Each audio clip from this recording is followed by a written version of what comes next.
আপনি এখানে বসে মেয়েদের সাথে কথা বলেন কেন? এটা কোনো লুচ্চামির জায়গা না। ম্যাডাম, মুখ সামলে কথা বলেন। ঠাস, কথাটা না বলতেই দুই গালে দুইটা থাপ্পড় পড়ল। কাকে কি বলছেন আপনি জানেন? এই অফিসের বস আমি। কাকে কিভাবে কথা বলবো আই ডোন্ট কেয়ার। আর আপনার কথা মতো না চললে আপনাকে চাকরি থেকে বের করে দেব। ওয়ার্নিং দিলাম। এখন এই লুচ্চামির মুখটা নিয়ে এখান থেকে চলে যান। আমি রুম থেকে বের হয়ে ওয়াশরুমে গিয়ে দেখলাম গাল দুটো লাল হয়ে গেছে। অজান্তেই চোখ থেকে দু ফোঁটা জল টুপ করে নিচে পড়ে গেল। তারপর চোখে মুখে পানি দিয়ে কেবিনে চলে আসলাম।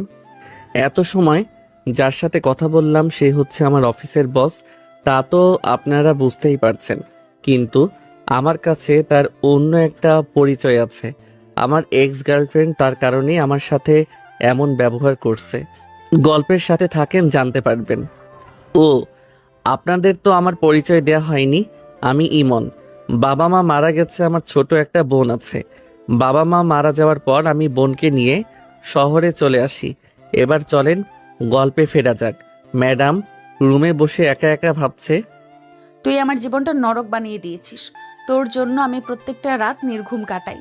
তোর জন্য হাসতে ভুলে গেছি। আমাকে বাদে তুই দিব্যি ভালো আছিস। থাকতে দিব না তোকে ভালো। এখন আমি চাকরিটাও ছাড়তে পারবো না। যেখানেই যাব সেখানেই 4 লাখ 5 লাখ টাকা চাইবে। জীবনে যা হবার তা হতে চলুক। তারপরও আমার বোনটার জন্য পৃথিবীর সব অত্যাচার দুঃখ আমার কাছে তুচ্ছ। কাজ করতে করতে দুপুরে লাঞ্চের সময় এসে গেছে। জান্নাতুল এসে, কি ইমন সাহেব, দুপুরে খাবার কি খাবেন না? খাবো না কেন? তাহলে চলেন একসাথে গিয়ে খাই। দেখলাম রাজীব রিমাও আসছে, একসাথে খাবার খাবে। তোমরা যাও, আমি বোনটার সাথে 2 মিনিট কথা বলে আসছি। তারপর ফোন দিয়ে জানলাম আন্টি আমার বোনটাকে খাইয়ে দিছে। তারপর নিজেও গেলাম খেতে। সবার সাথে খেয়ে কেবিনে চলে আসলাম। কাজ করতে করতে অফিসের সময় শেষ হলো। ইমন সাহেব বাড়ি যাবেন না? দাঁড়াও 2 মিনিট। তারপর জান্নাতুলের সাথে বেরিয়ে গেলাম। দেখলাম ম্যাডাম কালো প্রাইভেট কারে বসতে যাচ্ছে। এই মামা, দাঁড়ান তো। জান্নাতুল, তুমি রিক্সা করে চলে যাও, আমার কিছু কিনতে হবে। আচ্ছা ওকে, বাই, টেক কেয়ার। তারপর আমি একটা কসমেটিক্সের শোরুমে গেলাম। বোনটার জন্য একটা ঘড়ি নিলাম, ব্র্যান্ডের ঘড়ি। তারপর বাসায় চলে আসলাম। বাড়িতে এসে ফ্রেশ হয়ে বোনকে আনতে গেলাম ছাদ থেকে। কোলে নিয়ে রুমে চলে আসলাম। বোন আমার কাছ থেকে মীরার কথা শুনে বলল, মীরা আপু, তোমার অফিসে আমি দেখতে চাই। আচ্ছা, কাল রেডি থাকিস, একসাথে যাব। মীরা রাতের খাবার খেয়ে ছাদে গিয়ে বসলো। হারানোর একটা বেদনা তার হৃদয়ে কষ্টের মেঘ জমানো। আকাশ থেকে পানি ঝরতে থাকে আর ভাবতে থাকে। চোখগুলো নিজের হয়েও অন্যের জন্য কাঁদে। স্বার্থপর চোখ দুটো। মীরা ছোট থেকেই ইমনের সাথে কোনো মেয়ে দেখতে সহ্য করতে পারতাম না। অথচ ইমন ঠিকই মেয়ের পারফিউমের গন্ধ সাথে লেগেই চলে। রাগে হাতে থাকা কফির মগটাকে ছুঁড়ে মারে। রাতের আকাশের দিকে তাকায় মীরা। চাঁদটা কিছুক্ষণ মেঘের আড়ালে ডুবে যাচ্ছে, আবার কিছুক্ষণ পর ভেসে উঠছে। যতই কষ্টে থাকুক না কেন, রাতের বিশাল খোলা আকাশের নিচে একাকিত্ব মনে আলাদা প্রশান্তি আসে। তারপর দিন মীরা অফিসে আসে। দেখলাম চোখে গাঢ় করে কাজল দেওয়া আর একটা পিঙ্ক কালারের শাড়ি পরে আসছে। অনেক সুন্দর লাগছিল। অনন্ত সৌন্দর্যের রাজকন্যা। মনে হয় চোখের মায়ায় হৃদয়টা ঘায়েল করে দিবে। চলে যাওয়ার দিকে তাকিয়ে রইলাম। কোমরটা আঁকাবাঁকা নদীর মতো। আল্লাহ অসাধারণ আর্টিস্ট দিয়েছেন নারীর মাঝে। অনেক নিপুণভাবে তৈরি করেছেন তাদের সৌন্দর্য। ঘোর লাগিয়ে দিবে আপনার চোখকে, নেশা ধরিয়ে দিবে আপনার মনে। একদিক একটা নারীর সৌন্দর্য, অন্যদিকে হাজারো ফুলের সৌন্দর্য রেখে পুরুষকে বলে যদি তাকাতে, তাহলে নারীর দিকেই তাকাবে। ভাবনার ছেদ ভাঙল মাহফুজের তাকে। স্যার, আপনি এখানে চাকরি করেন? হুম, আর আগের চিন্তা ভাবনা মাথায় আনলে এখান থেকে চলে যাব। কথাটা বলতেই মুখটা কালো করে বসের কেবিনের দিকে চলে যায়। তারপর নিজের মাথায় 2টা থাপ্পড় দিয়ে, তুই আসলে একটা বেহায়া। ওই মেয়ের বিয়ে মনে হয় হয়ে গেছে, তুই তাকাস কেন? তার দিকে তাকাবি না। তারপর কাজ করা শুরু করলাম। 1 ঘন্টা কাজ করার পর একটা শান্তির নিঃশ্বাস ফেলে চেয়ারে হেলান দিলাম। এমন সময় মাহফুজা চলে যাচ্ছে, একবারও তাকালো না আমার দিকে। চোখটা একটু বুঝতেই, স্যার, আপনাকে ম্যাডাম যেতে বলেছে। আরে চাচা, এত ছাড় কেন করেন? আমি আপনার ছেলের মতোই, নাম ধরেই ডাকবেন, ইমন নাম আমার। আচ্ছা বাবা, তোমার কিছু প্রয়োজন হলে আমাকে বলল। চাচা, একটা কথা জানার ছিল, ম্যাডামের কি বিয়ে হয়ে গেছে? ম্যাডামকে নাকি কোনো ছেলে কষ্ট দিয়েছে, তারপর সে বিয়ে করতে চায় না। কেবিনে গিয়ে, ম্যাডাম আসবো? আসেন। ম্যাডাম কাছে গিয়ে কি প্রয়োজনে ডাকা? তোমাকে এখানে মাসের বেতন দিয়ে রাখা হয় কাজ করার জন্য, চেয়ার শান্তিতে বসে থাকার জন্য নয়। ম্যাডাম, আমার কাজ আমি শেষ করে ফেলছি। শেষ করছেন তো কি হয়েছে, অন্যদের কাছে সাহায্য করেন। আচ্ছা ম্যাডাম। তারপর কেবিন থেকে মনে মনে, হারামজাদি, তোর জামাই তোরে উঠতে বসতে পিটুনি ওপর রাখতো তাহলে ঠিক হইতো। মনে হয় অফিসে আসার সময় তিতা খেয়ে আসে, না হলে এমন প্যাঁচার মতো মুখ করে রাখতো না। তারপর জান্নাতুল কেবিনে গিয়ে, তোমার কোনো কাজ থাকলে দিতে পারো। হারামি আসলেই একটা লুচ্চা। এত কর্মচারীর মাঝে তাকে মেয়ের কাছে যাইতেই হবে। তো রাতের ঘুম হারাম করে দিব। তারপর আবার ডাক পড়লো বসের কেবিনে। এই পেতনি চালায় শান্তি নাই। ম্যাডামের কেবিনে গিয়ে, জি ম্যাডাম আমাকে ডেকেছেন? ম্যাডাম কিছু না বলে আমাকে 3টা ফাইল দিয়ে বলল, এই 3টা ফাইল কালকের মধ্যে চাই। ম্যাডাম এইগুলো 2 দিনেও শেষ করতে পারবো না। বলার সাথেই গালে 2টা ঠাস ঠাস করে দিয়ে বলল, চাকরি রিজাইন দেন না পারলে, এখন সামনে থেকে চলে যান। এই ম্যাডামের অনেক শক্তি, আমিও পারবো না শক্তিতে। ছোটবেলায় অনেক সময় আমাকে কোলে নিয়ে পুকুরে ফেলে দিত, থাপ্পড় খেয়ে মাথাটা হ্যাং হয়ে গেছে। তারপর পিয়ন চাচাকে বললাম বরফ পাবো কিনা, তারপর বরফ দিলেন। বরফ নিয়ে ওয়াশরুমে গালটা ডলতে লাগলাম, আর ম্যাডাম 14 গোষ্ঠী উদ্ধার করতে থাকলাম। কাল সারা রাত জেগে 2টা ফাইল শেষ করলাম। ভাবলাম অফিসে গিয়ে বাকিটা শেষ করব। সারা রাত এভাবে জেগে কাজ করলে সকালে গাধার মতো ঘুমাতে হবেই। সকালে উঠে দেখি অফিসের 15 মিনিট লেট। কোনো রকম রেডি হয়ে বোনকে বললাম বাড়িওয়ালা আন্টি কাছে গিয়ে খেয়ে দিতে। কপালে একটা চুমু দিয়ে বাইরে চলে গেলাম। একটা রিক্সা করে অফিসে চলে আসলাম। আধা ঘন্টা লেট। বসতে না বসতেই ম্যাডাম ডাকে আপনাকে। তারপর চলে গেলাম। ম্যাডাম ফাইলগুলো মধ্যে মাথা রেখে কাজ করতেছিল। অফিস লেট হলো কেন? ম্যাডাম সকালে ঘুম থেকে উঠতে দেরি হয়ে গেছে। আপনার বউ কি করে তাহলে? ম্যাডাম বিয়ে করেনি। ম্যাডাম মাথাটা তুলে যখন রাগে থাপ্পড় দিতে যাবে, তখন ভয়ে চুপসে গেল। সারা রাত না ঘুমালে চোখ কিছুটা লাল হয়ে গেছে। আমি ছোট ছোট চোখ করে ম্যাডামের দিকে তাকিয়ে রইলাম। পরের বার যেন এরকম না হয়। আমি বের হতেই ম্যাডাম বুকে থুতু দিলেন। তারপর বাকি কাজ করতে করতে লাঞ্চের সময় হয়ে গেছে। তারপর লাঞ্চ করে বাকি কাজটা করে ম্যাডামের কেবিনে গিয়ে, ম্যাডাম আসবো? আসেন ম্যাডাম। কাছে গিয়ে ম্যাডাম ফাইলগুলো চেক করে দেন। ম্যাডাম বসবো একটু? আমার সামনে কোনো লুচ্চা বসতে পারবে না, সোফায় গিয়ে বসেন। আমি সোফার দিকে যেতে যেতে বললাম, আমি নারীদের সম্মান চোখে দেখি। আপনি কোন অ্যাঙ্গেল থেকে আমাকে লুচ্চা বলতেছেন? 14টা মেয়ের সাথে লুচ্চামি করতে পারো, আর লুচ্চা বলাতে শরীর জ্বলে কেন? আপনি কোন প্রমাণ থেকে এসব বলতেছেন? দেখলাম ম্যাডাম রেগে মোবাইলটা সোফায় ছুঁড়ে মারলো। নে দেখ তোর লুচ্চামি। তারপর মোবাইলটা হাতে নিয়ে যা দেখলাম, নিজের প্রতি নিজের বিশ্বাস হারিয়ে গেল। দেখলাম আমার সাথে কলেজের ক্লাসমেটের কিস করে সাথে থাকা পিকগুলো আসলে বিশ্রী দেখতে, শরীরের সাথে লেপটে চুমু দিয়ে আছে। এখন যদি বলি আমার এত কোনো হাত নেই, এটা প্ল্যান করে করছে, তার জন্য থাপ্পড়ও পেতে পারি। তাই কিছু না বলে ফাইলগুলো নিয়ে কেবিনে চলে গেলাম। সত্যিটা দেখে মনে হয় গায়ে জ্বালা উঠে গেছে। শালা হারামি লুচ্চা। এইভাবে কেটে গেল 5 মাস। মীরা আমাকে নানাভাবে অপমান করত, কষ্ট দিত। তারপরও ওকে দেখার জন্য নানা বাহানায় দেখতে চলে যেতাম ওর কেবিনে। একদিন ম্যাডামকে ফাইল হাতে দিতে গিয়ে ইচ্ছে করে একটু হাতে টাচ করি, সে রেগে পাশে থাকা গ্লাসের পানি আমার উপর ছুঁড়ে মারে। তোর মতো লুচ্চা কখনো আমাকে টাচ করতে পারবি না। পরের বার এইরকম হলে ঘাড় ধরে অফিস থেকে বের করে দিব। অপমানে মাথাটা নিচু করে, ম্যাডাম আমি এখন যাব কি করে? শার্ট তো ভিজে গেল।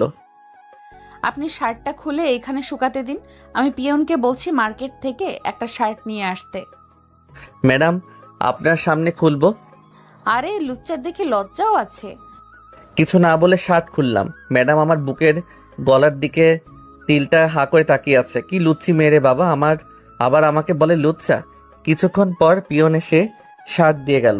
আমি শার্টটা পরে মানিব্যাগ থেকে ম্যাডাম শার্টের টাকা ম্যাডাম ঠাস করে একটা চট দিয়ে বলল, তোর কত বড় সাহস আমাকে টাকা দিস? চাকর চাকরের মতো থাকবি। শত অবহেলার মাঝেও ওর পিছু শুধু ঘুরতাম একটু দেখার জন্য। নানাভাবে ওর কেবিনে যেতাম। অবশ্য ম্যাডাম সেটা বুঝতো। আমি জানি ছবিগুলো কারণে ওর কাছে আমি অবহেলিত, অথচ একটা সময় ওর কাছে আমি সবচেয়ে দামি মানুষ ছিলাম। আমি আমার আঘাতে আমার কষ্ট যে মেয়েটি নিজেই কাঁদতো, অথচ সেই প্রতিনিয়ত অবহেলা কষ্ট দিয়ে যাচ্ছে একটা ভুল বোঝার কারণে। আমি ভেবেছিলাম ওকে আমি আবার আমার করে নিবই।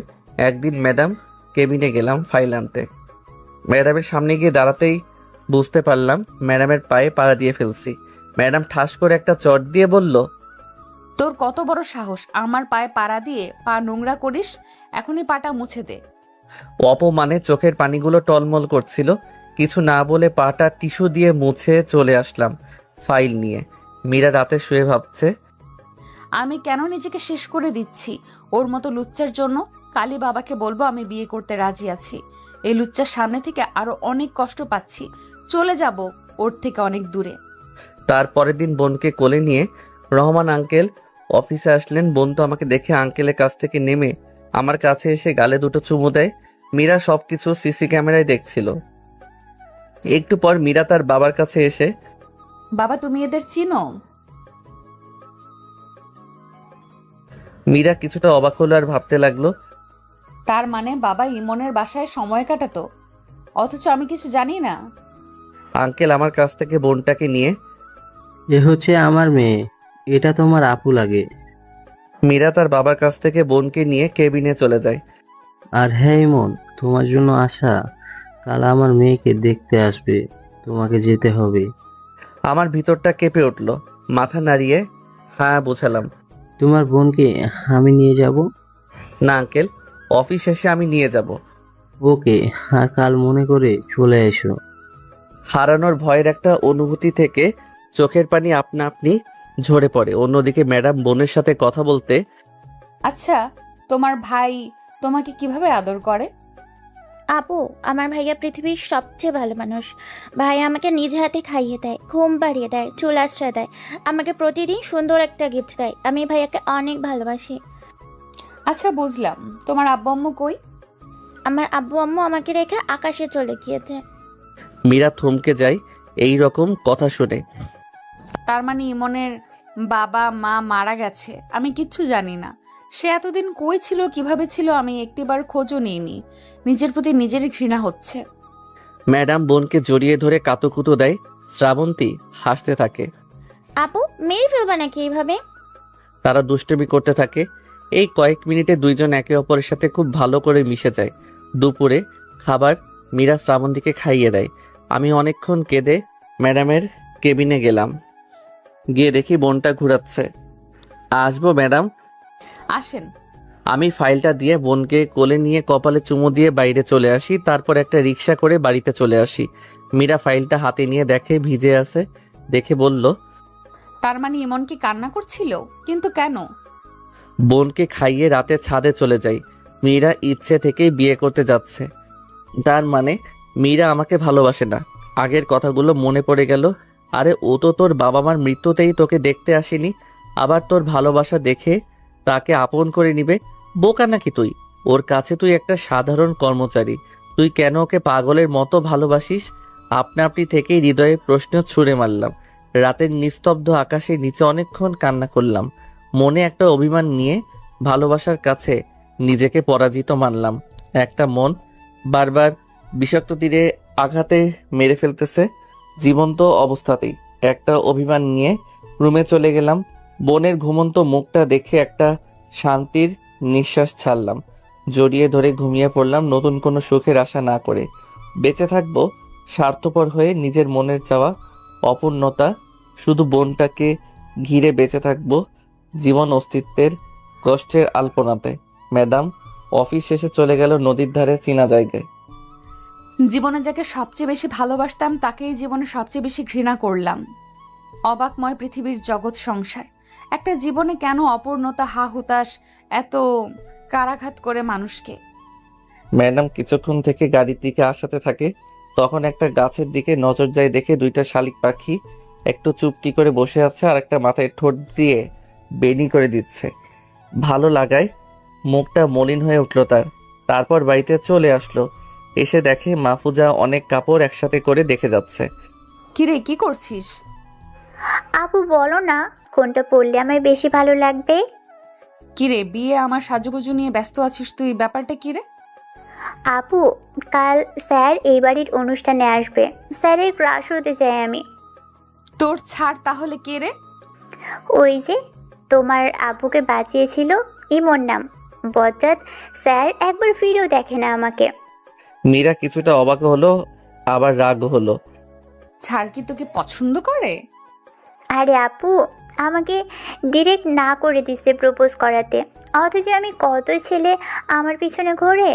আপু তুমি আমাকে হেল্প করো না ওই স্যারের সাথে আমার বিয়ে হতে। আমার বাবা তো তোমার বাবার চেয়েও বড় লোক। তুমি ওকে এসব বলবা আর বলবা আমি পাগলের মতো ভালোবাসি তাকে। সে তো তোমার অফিসেই কাজ করে, তুমি চেনো না তাকে। আমি তো সেদিন স্যারের কথা বলে বাড়িতে চলে আসি। আপু স্যারকে কি বলবো, মেয়েদের তিল নাকি পুরুষের নজর কাড়ে, আর আমার স্যারের তিল দেখে নজর কাটছে। ম্যাডাম মনে মনে অ্যাটম বোম হয়ে গেছে, শুধু ফুটতে পারছে না। তারপর দিন সকালে ঘুম থেকে উঠে ফ্রেশ হয়ে হালকা নাস্তা করলাম বোনকে সাথে নিয়ে। বোনকে সুন্দরভাবে সাজিয়ে রেডি করলাম। আমি কালো শার্ট আর প্যান্ট পরলাম। তারপর রিক্সা করে মীরার বাসায় চলে আসলাম। বাসায় ঢুকে দেখলাম অনেক বড় বাড়ি, খুব সুন্দরভাবে সব কিছু সাজানো গোছানো। আঙ্কেলকে দেখে বোন আমার কোল থেকে নেমে দৌড়ে রহমান আঙ্কেল কোলে গিয়ে ওঠে। আঙ্কেল, আঙ্কেল, ওই ছোট্ট পুকুরটা কত সুন্দর মাছ। গ্লাসের ভিতর বিদেশি মাছগুলো দেখে আঙ্কেলকে বলতেছে আর কি। হঠাৎ বুঝতে পারলাম কেউ আমার হাত ধরে টেনে নিয়ে যাচ্ছে। দেখলাম মীরার মা হাত টানতেছে আর বলছে, ইমন, তোমার সাথে আমার কিছু কথা ছিল, আমার রুমে একটু আসো তো। আমি আন্টির সাথে আন্টি রুমে যাচ্ছি, সেটা ম্যাডাম উপর থেকে খেয়াল করে। ইমনকে মা কই নিয়ে যাচ্ছে? ম্যাডাম সেটা দেখার জন্য উপরতলা থেকে লম্বা লম্বা পা ফেলে মায়ের রুমের দিকে যেতে থাকে। মায়ের রুমের সামনে যেতেই কিছু কথার আওয়াজ শুনে সেটা শোনার জন্য দরজার সামনে কান পাতে। ইমন, আমি অনেক লজ্জিত এবং অপরাধী। নিজের খারাপ কাজটার জন্য আমি নিজেকে ক্ষমা করতে পারছি না। আমি শান্তিতে ঘুমাতেও পারি না। আন্টি, আপনি কোনো খারাপ কাজের কথা বলছেন? আমি তোমার চরিত্রে দাগ লাগাইছি মীরার চোখে। তোমার সাথে আমি মীরাকে মানতে পারতাম না। পরে যখন দেখি মীরা তোমার জন্য নিজেকে দিন দিন শেষ করে দিচ্ছে, তখন তোমার বাড়িতে যাই, গিয়ে জানতে পারি তুমি সেখানে নাই। আচ্ছা আন্টি, বুঝলাম। আন্টি, আমি একটা বিষয় বুঝতে পারছি না, আমাকে কারিমা, নদী, বৃষ্টি কিস করছে কিভাবে সেটা তো আমিও জানি না। আমাকে কখন চুমু দিল? সবাই প্ল্যান করে ধাক্কা খেয়ে কিস করে ছবি তুলেছে তোমার সাথে, সেটা তোমার অজান্তেই। তার জন্য আমি তাতে টাকাও দিছি। আন্টি, আপনার প্রতি আমার বিন্দুমাত্র অভিযোগ নেই এবং রাগ নেই। উল্টা আপনি ভালোই করছেন, না হলে বুঝতে পারতাম না আপনার মেয়ে আমাকে বাদে অন্য পুরুষকে বিয়ে করতেও রাজি আছে। বাবা, তুমি আমার স্বামীকে বাঁচিয়েছ, তাই সত্যিটা না বলে থাকতে পারলাম না।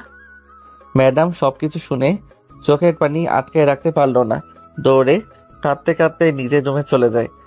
মীরা রুমে এসে ভাবতে থাকে সে এত বড় অন্যায় কিভাবে করতে পারলো। ইমনের সাথে সাথে অনেকক্ষণ কান্না করে, নিজের প্রতি অভিমান আর একটা রাগ নিয়ে ওয়াশরুমে যায়। ফ্রেশ হয়ে এসে দেখে মাহফুজা একটা কালো কালারের শাড়ি পরতেছে। আপু শাড়িটা পরাতে সাহায্য করো না। কিরে, তুই না কালো কালারের কাপড় পরতে পছন্দ করিস না? আপু স্যারকে দেখেছো আজকে কালো কালারের শার্ট পরে আসছে, তাই স্যারের সাথে ম্যাচিং করে আমিও কালো কাপড় পরবো। মীরা যেন আবার মাথা গরম হয়ে গেছে। মাহফুজাকে জোরে সরে এদিক ওদিক ঘুরিয়ে শাড়ি পরাইতেছে। আপু আস্তে আস্তে ঘোরাও। আমি বোনকে নিয়ে বাড়িটা ঘুরে ঘুরে দেখতেছি। 2 তালা দিয়ে যাওয়ার সময় একটা রুমে ম্যাডামকে দেখে আমার বোন আপু আপু ডাকতে থাকে। ম্যাডাম আমার বোনের দিকে তাকায়। আমিও দেখার জন্য তাকাতেই যা দেখলাম তা দেখার জন্য মোটেও প্রস্তুত ছিলাম না। বিশ্বাস করেন ভাই, দেখলাম মীরা পেটে কাপড় নেই, শাড়ির আঁচলটা মাটিতে পড়ে আছে, সরু পেটটার মাঝখানে অনেক সুন্দর দেখতে নাভিটা।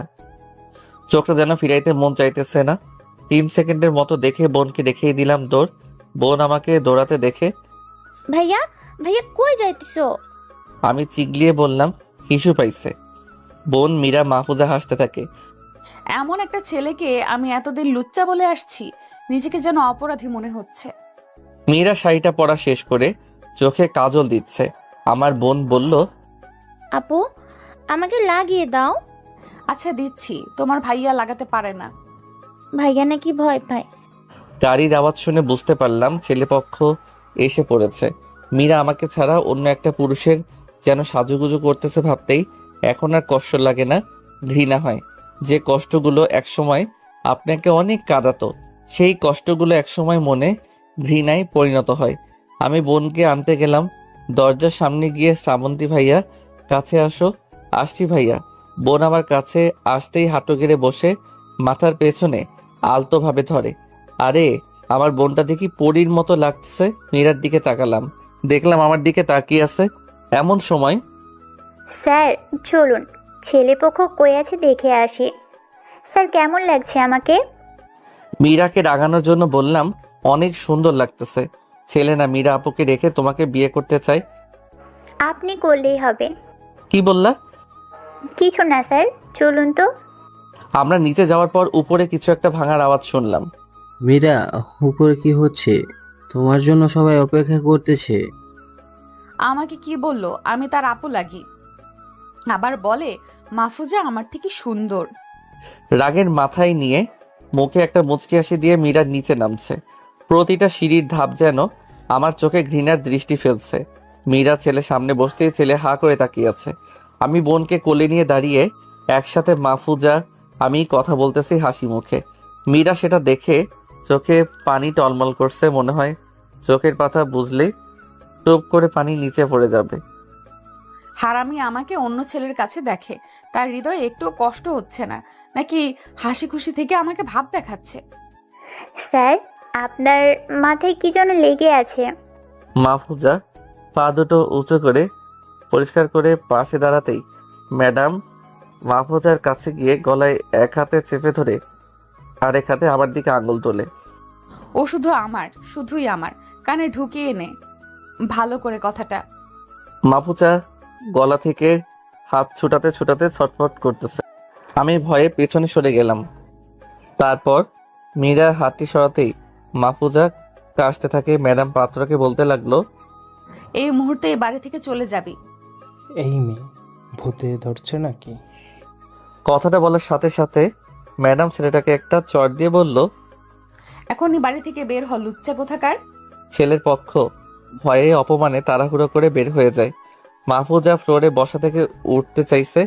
আমি যেই তুলতে যাব তখন ম্যাডাম বলল, ইমন আমার দিকে তাকা। রাগী চোখগুলো দেখে বোনকে কোলে নিয়ে বাড়ি থেকে বের হয়ে গেলাম।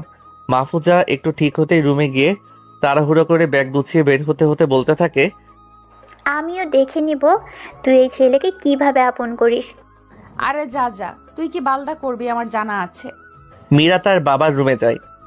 বাবা তুমি কিন্তু কিছু উল্টাপাল্টা কইরো না মায়ের মতন। মামনি, আমি সব জেনে গেছি আর আমি তাতে অনেক খুশি।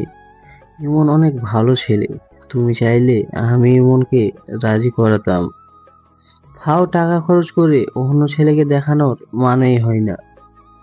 মীরা বাবার কপালে একটা চুমু দেয়। রহমান চৌধুরী আজকে অনেক বছর পর দেখতে পায় তার মেয়ে খুশিতে তাকে চুমু দিয়েছে। ভাবতেই চোখে পানি চলে আসে। মীরা চোখের পানিগুলো মুছে রুমে চলে যায়। অথচ রহমান চৌধুরী এই কয়টি বছর মেয়েকে কত কিছুই কিনে দিছে, বাট কখনো খুশি করতে পারেনি। আমি বোনকে কোলে নিয়ে রেস্টুরেন্টে গিয়ে সেখান থেকে কিছু খাবার খেয়ে বাড়িতে চলে আসি। বাড়িতে এসে সামনে দেখি অনেকগুলো প্রাইভেট কার। সিঁড়ি দিয়ে উঠে দেখি ঘাড়তেরা মুকবল নাগিন ড্যান্স নাচতেছে, কিন্তু গান গাচ্ছে অন্য আরেকটা। নাচতে নাচতে আমাকে দেখে বোনকে কোল থেকে নামিয়ে বোনকে নিয়ে আমাকে ঘুরে ঘুরে নাচতেছে আর বলতেছে, তোমারে বিয়া দেবো, তোমারে বিয়া করাইয়া দেবো। কি আজব গান রে বাবা। আঙ্কেল, আপনার শরীর ঠিক আছে তো? আরে আমি পারফেক্ট আছি, চীনা টান টান করে চাইলে আর একটা বিয়ে করতে পারবো। কি আঙ্কেল, আপনি আর একটা বিয়ে করবেন? খারান, আমি এখনই আন্টিকে গিয়ে বলে আসছি। বলেই দৌড়। আজকে আমি শেষ, এমন বাচ্চা আমায়। বোন রুমের কাছে গিয়ে ভয় ভয় চোখে দাঁড়িয়ে থাকে। বোনকে এমন দেখে মুকবল আঙ্কেলকে পাশ কেটে বোনের কাছে যাই। গিয়ে দেখি ভিতরে অনেক মানুষ, সবাই কোট পরে আছে, মনে হয় অনেক বড় লোক। আমি বোনকে কোলে নিয়ে রুমে গিয়ে সালাম দেই। সবাই উত্তর নেয়, ইমন, তোমার জন্যই অপেক্ষা করছি। আর তুমি তো ইমন নাকি? হ্যাঁ আঙ্কেল, আমি ইমন। আপনাদের চিনতে পারলাম না। একটু বসো, তোমার সাথে কথা আছে। মুকবল আঙ্কেল আর আন্টি একসাথে দাঁড়িয়ে আছে। আমি হলাম মাহফুজার বাবা, দেশের বিশিষ্ট ব্যবসায়ী মোজাম্মেল চৌধুরী। আমার মেয়ে তোমাকে অনেক ভালোবাসে এবং বাড়িতে গিয়ে তোমার জন্য পাগলামি করছে। তো আঙ্কেল, আমি কি করতে পারি? তুমি আমার মেয়েকে বিয়ে করবে? আঙ্কেল, আমি পারবো না। কেন? আমার মেয়ে দেখতে খারাপ? আঙ্কেল, সেটা নয়। তাহলে কি মায়াকে ভালোবাসো? না আঙ্কেল। তাহলে কি তোমার টাকা, বাড়ি, গাড়ি লাগবে? এবার রাগে চিল্লিয়ে বলতে থাকলাম, আমার ভিতরে আত্মা মরে গেছে, আমার মন কাচের মতো ভেঙে গেছে, সেটা কখনো জোড়া লাগবে না। আমার কোলে ছোট্ট মেয়েটি দেখছেন, ওর জন্য আমার বেঁচে থাকা। আমার মন জ্বলন্ত আগুনে পুড়তেছে। আপনার মেয়ে আমার স্পর্শ আসলে ঝলসে যাবে। এত বড় ব্যবসায়ী হয়ে বুদ্ধি কি লোপ পেয়েছে আপনার? আমার মতো সাধারণ ছেলেকে কেন আপনার মেয়ের সাথে বিয়ে দিতে চান? আপনি চাইলে অনেক বড়লোক ফ্যামিলির ছেলের সাথে বিয়ে দিতে পারবেন। আর হ্যাঁ, আমি এতিম, ছোট বোনটা বাদে আমার আপন কেউ নেই। এমন পরিবারে কেউ বিয়ে দিয়ে মেয়েকে সুখে রাখবে আমার মনে হয় না। আঙ্কেল কিছুক্ষণ আমার দিকে তাকিয়ে সবাইকে নিয়ে চলে যায়। আরে তুই কার সামনে দাঁড়িয়ে কথা বলছিস তুই জানিস? জানতে হবে না। ইমন বাবা, এত বড়লোক ফ্যামিলির সাথে আত্মীয় হলে তোমার টাকার অভাব পড়তো না। আন্টি, টাকাই সবকিছু না। টাকা দিয়ে দামি জিনিস, বড় বড় বাড়ি দামি গাড়ি কিনা যাবে, দামি খাবারও খাওয়া যায়, কিন্তু ভালো লাগার সুখ কিনা যায় না। ভালো লাগার সবকিছু বলেই রুম থেকে বের হয়ে নিজের রুমে চলে যাই। রাতে আমি আমার কলিজার বোনটার সাথে শুয়ে শুয়ে মোবাইলে মোটু পাতলু দেখতেছি। দেখলাম কার্টুনটা বন্ধ হয়ে অচেনা নাম্বার থেকে কল। রিসিভ করেই, আসসালামু আলাইকুম, কে আপনি? ওয়ালাইকুম আসসালাম, আমি আপনার মাহফুজা। সরি, আপনি আমার কেন হবেন? আরে আমি আপনাকে ভালোবাসি, তাই তো আমি আপনার। এই যে আজাইরা প্যাচাল শুনতে ভালো লাগে না। আমার বোন কার্টুন দেখবে, ডিস্টার্ব করবেন না। ফোনটা কেটে দিয়ে আবার বোনের সাথে কার্টুন দেখতে থাকি। কিছুক্ষণ পর আবার কল আসে। রিসিভ করেই, আপনার কি লজ্জা শরম বলতে কিছু নাই? স্যারের সাথে প্রেম করতে চান? কেমন বেয়াদব মেয়ে আপনি। কি ওই পেতনিটা তোমাকে ফোন দেয়? বুঝতে পারলাম এটা ম্যাডাম, তাই রাগানোর জন্য। আপনি আবার কোন পেতনি? কি আমি পেতনি? আরে কে বলবেন তো? তুমি আমাকে চিনতে পারছো না আমি কে? ওই প্যাচাল মারবেন না। কে আপনি বলেন, না হলে ফোন কেটে দিলাম আপু। এবার সেখান থেকেই ফোন কেটে দিল। বুঝলাম আপু বলাতে মনে হয় রেগে বোম হয়ে গেছে। পাশ ফিরে দেখি বোন কপালে হাত দিয়ে ঘুমিয়ে আছে। কপাল থেকে হাতটা বুকে সুন্দরভাবে রেখে দিলাম। ফোনটা রেখে আরাম করে শুতেই আবার ফোনটা ধরতেই, আপনার ফোন বিজি দেখাই কেন? মনে হয় শয়তানিতে ফোন দিয়েছে। তারপর তার সাথে 5 মিনিট বিতর্ক করে ফোনটা রেখে শুতেই আবার ফোন রিসিভ করলাম।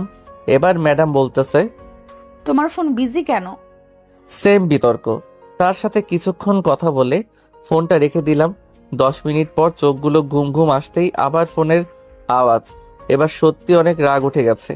এই মেয়েগুলোর মাথায় সমস্যা আছে নাকি? তারপর ফোনটা হাতে নিয়ে দেখে অফিস থেকে ফোন দিছে। রাগে মোবাইলটার ব্যাটারি খুলে ঘুমিয়ে পড়লাম। তারপর দিন অফিসে গেলাম, গিয়ে না বসতেই ম্যাডামের ডাক। তারপর ম্যাডামের কেবিনের সামনে গিয়ে, ম্যাডাম আসবো?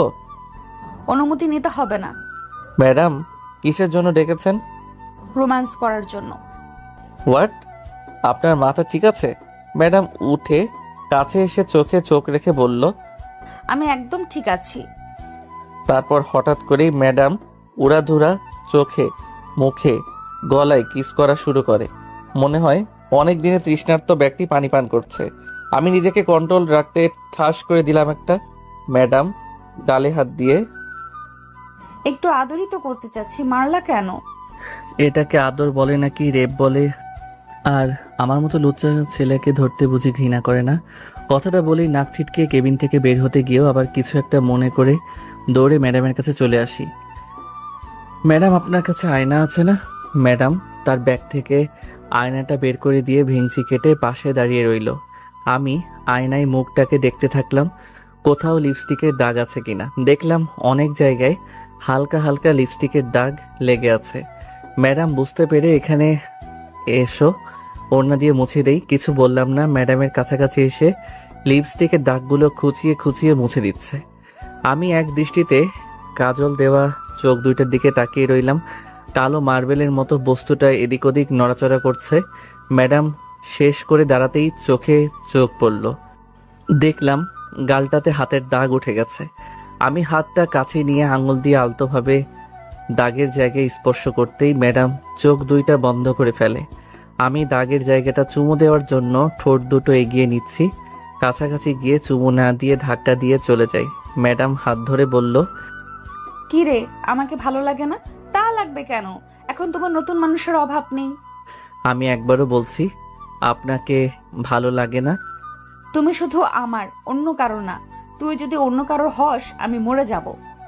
ম্যাডাম কাঁদতে থাকে। হয়তো আমার দেওয়া কষ্টগুলো ওর মনে ঘৃণার বাসা বেঁধেছে। আমি কেবিনে এসে বসলাম। বসে কিছু কাজ ছিল, সেগুলো করে পিয়নকে দিয়ে ম্যাডামের কাছে পাঠিয়ে দিলাম। অফিস শেষে বোনের জন্য কিছু নেওয়ার জন্য কসমেটিক্সের শোরুমে গেলাম। বোনের জন্য নীল চুড়ি কিনবো বলে একটা জায়গায় দাঁড়িয়ে চুড়ি দেখছিলাম। 2 জোড়া সুন্দর নীল চুড়ি নিলাম। একটা লোককে দিয়ে বললাম প্যাক করে দিতে। বিল পে করতে গিয়ে দেখি মাফুজা আর মীরা চিগলা চিগলি করতেছে। আমি গিয়ে, এখানে এসব কি হচ্ছে? স্যার, আপনার বিল দেওয়ার জন্য এরা ঝগড়া করতে আছে। আমার বিল যেন অন্য কেউ না দিতে পারে, না হলে আপনার শোরুমে আর আসবো না। Okay sir. টাকা দিয়ে বাড়িতে আসবো বলে বাইরে রিক্সার জন্য অপেক্ষা করতেছি। দেখলাম 2টা গাড়ি সামনে এসে থেমেছে। মীরা আর মাহফুজা গাড়ি থেকে নেমে কাছে আসতেই, তোমরা যদি এখন আমার গাড়িতে ওঠা নিয়ে রাস্তায় ঝগড়া করো তাহলে 2 জনের গাড়ি ভেঙে বাড়ি যাব আমি। আমার রাগ দেখে 2 জন ভয়ে চুপসে গেল। আমি একটা রিক্সা ডেকে বাড়িতে চলে আসি। তারপর দিন চুল আর দাড়িগুলো ছোট সাইজ করে অফিসে চলে গেলাম। কেবিনে এসে বসতেই ম্যাডাম নিজে এসে কেবিনে যেতে বলে গেল। আমি উঠে ধীর পায়ে গিয়ে, ম্যাম আসবো? আরে অনুমতি নিতে হবে না। সামনে গিয়ে দাঁড়ালাম। বসেন এইখানে। এরপর ম্যাডাম চেয়ারে 2 দিকে হাতে দিয়ে বলল, তুমি আমার ভুলগুলো দেখাও, তারপর আমাকে অ্যাভয়েড করো। আমি বাধ্য নই বলতে। তুমি ভালো করেই জানো আমি অন্য মেয়েদের সাথে তোমাকে দেখলে একটুও সহ্য করতে পারি না। আজকের লাঞ্চ আমার সাথে করবা। আপনি যদি ভাবেন আপনি আমাকে চুমু দিলে, কেয়ার করলে আপনাকে ভালোবাসবো, ভুলে যান। এই মনের বুকে কোনো ভালোবাসা নাই। ভিতর থেকে মরে গেছি আমি। আপনি ভেবে দেখেন আপনি আমার সাথে কি কি করেছেন। আপনার হাতে একটু টাচ পড়াতে আমাকে থাপ্পড় দিছেন, অপমান করেছেন, অথচ আজ নিজের শরীর আমাকে দিতে 2বার ভাবতেছেন না। আপনাকে দেখার জন্য আমি কত ভাবেই না কাছে আসতাম। আর বিনিময়ে কি পাইছি আমি আপনার থেকে? অপমান আর এক গাদা ফাইল। আপনি একটা আমার ভুল দেখছেন, সেটা যাচাই না করে ভালোবাসার ঘৃণার পরিণত করছেন। আর হ্যাঁ, আমি আপনার প্রিয় হতেও চাই না, ঘৃণিতই থাকতেই চাই। ইমন, আমাকে মাফ করে দাও, আমি তোমাকে ছাড়া বাঁচবো না। যদি নাই বাঁচতেন তাহলে অন্য কোনো পুরুষকে বিয়ে করতে চাইতেন না। এমন আমি তখন স্বার্থপর হয়ে গেছিলাম, নিজের দেহের চাহিদা মেটাতে বিয়েতে রাজি হয়েছিলাম। সত্যি আমার মন জুড়ে শুধু তুমি। মন জুড়ে আমি, দেহ জুড়ে অন্য কেউ, ভালোই তো ভার্জিন আপনি। ম্যাডাম এবার রাগী চোখে আমার দিকে তাকিয়ে, আমার দেহ জুড়ে অন্য কেউ থাকার ইচ্ছে করলে এই মীরা এতদিনে 2-3টা বাচ্চা থাকলোই। আমি ফিক করে হেসে দিলাম।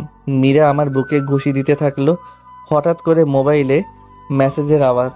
আমি ফোনটা বের করে দেখলাম মাহফুজা মেসেজ করে দিয়ে লিখছে, আমার সাথে লাঞ্চ করতে হবে পাশের রেস্টুরেন্টে, চলে আসুন। মীরা থাবা দিয়ে মোবাইলের মেসেজটা দেখে, আমার দিকে রাগী চোখে তাকালো। আপনার সমস্যা কি? মোবাইলটা আছাড় মারতে যাবে, আমি হাতটা ধরে ফেলি। ম্যাডাম, গরিব মানুষের মোবাইল ভাঙেন না। ম্যাডামের মোবাইলটা হাতে দিয়ে, নেন, এটা ভাঙেন। তুই আমাকে ইচ্ছে করে হার্ট করিস? না তো। মোবাইলটা হাতে নিয়ে বোনকে ফোন দিলাম। রিসিভ করতেই, খাবার খাইছো? হ্যাঁ ভাইয়া, তুমি খাইছো? না, খাবো। ফোনটা রেখে চলে যাব। এমন দাঁড়াও, কই যাইতেছো? রেস্টুরেন্টে মাহফুজার সাথে খেতে। কি? রেগে এসে শার্টের কলারটা ধরে সোফায় ধাক্কা দিয়ে ফেলে দিল। এখানে ভালোই বসে থাক, না হলে খারাপ কিছু হয়ে যাবে। মীরা টিফিন থেকে খাবার নিয়ে আমার কাছে এসে, তোর পছন্দের খাবার নিয়ে আসছি, ভুনা খিচুড়ি আমি নিজে রান্না করে। একটা লোকমা মুখে তুলতেই আমি মাথা নাড়িয়ে বুঝলাম খাবো না। কেন খাবি না? নিজের হাতে খাইয়ে দিচ্ছি, ভালো লাগে না? আমার ছোট বোনটাকে রেখে এই খাবার আমি খেতে পারবো না। চল, এক্ষুনি তোর বাসায় যাব। অফিস থেকে বাইরে বের হতেই 10-12টা গাড়ি সামনে এসে থামলো। দেখলাম মোজাম্মেল চৌধুরী গাড়ি থেকে নেমে আমার সামনে আসতেই, আসসালামু আলাইকুম মামা। মামা কেমন আছেন? ভালো আর থাকবো কি করে?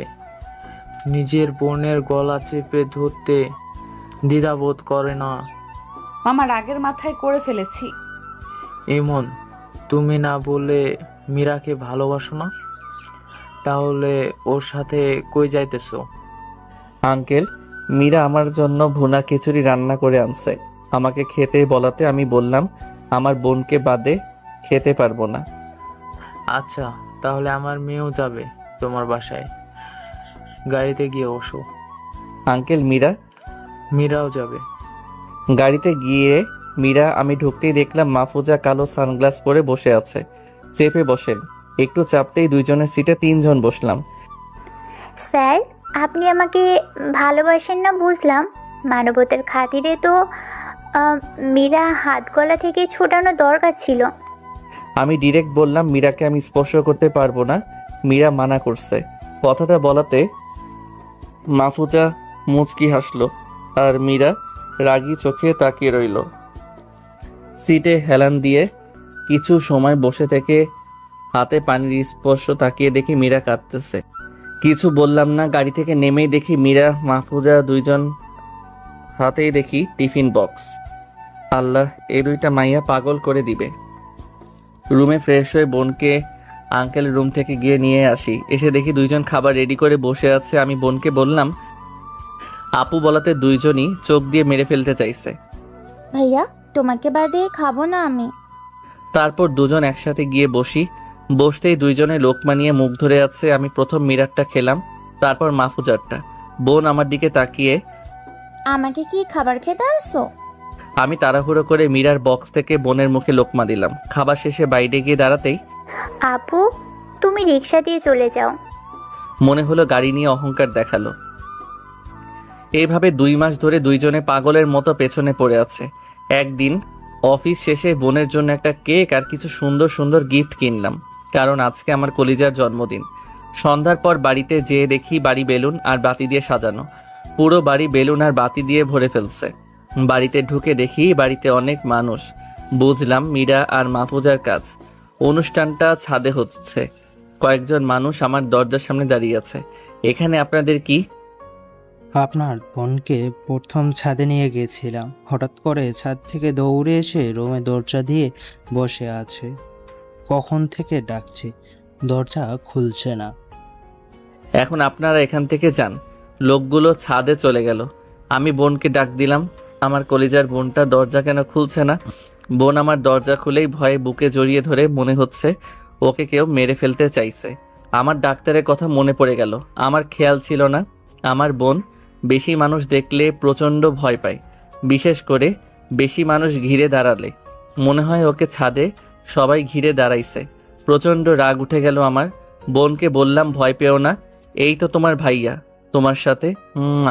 গিফটগুলো খাটে রেখে কেকটা টেবিলের একপাশে রেখে মোবাইলটা বোনের হাতে দিয়ে ছাদের দিকে যেতে যেতে শার্টের হাতাগুলো কোনই পর্যন্ত তুলে ছাদে যেতেই সবাই বলে উঠল, এই তো ইমন এসে গেছে। দেখলাম ছাদের দুই পাশে কেক সাজানো। টেবিলের উপর থেকে কেকটা ফেলে দিলাম। রাগে চিগলিয়ে বলতে থাকি, আপনাদের কে বলেছে এসব করার জন্য? বলতে বলতে ওই টেবিলের কেকটাও থাবা দিয়ে ফেলে দিলাম। ছাদে মুকবল আঙ্কেল, আন্টি, রহমান চৌধুরী, মোজাম্মেল চৌধুরীও আছে। মুকবল আঙ্কেলকে বললাম, আপনি তো আমার বোন সম্পর্কে সবকিছু জানতেন, তারপর এসব করতে দিলেন কেন? ইমন, আমি অনেক বাধা দিয়েছি, তারা শোনেনি। ইমন, তোমার বোনের জন্মদিন অনুষ্ঠান করে কি বড় ভুল করে ফেলেছি আমরা? আমার বোনের জন্য আপনারা জন্মদিন না মরণের অনুষ্ঠান বানিয়েছেন। একটা ছেলে আমার কাছে এসে, ভাইয়া আপনি বোনকে নিয়ে এত অ্যাটিটিউড দেখাচ্ছেন। রাগে ছেলেটার নাক বরাবর একটা ঘুষি দিয়ে ছাদ থেকে নেমে যায়। রুমে এসে বোনকে কোলে নিয়ে বাড়ি থেকে নেমে একটা গাড়ি করে ব্রিজে যেতে থাকি বোনকে নিয়ে একাকিত্ব সময় কাটানোর জন্য। আপনারা সবাই ভুল করছেন অনুষ্ঠানটা করে, তার কারণ আমি বলছি আপনাদের, শুনুন। মুকবল আঙ্কেল বাবা মার মৃত্যু থেকে সবকিছু সবাইকে বলে।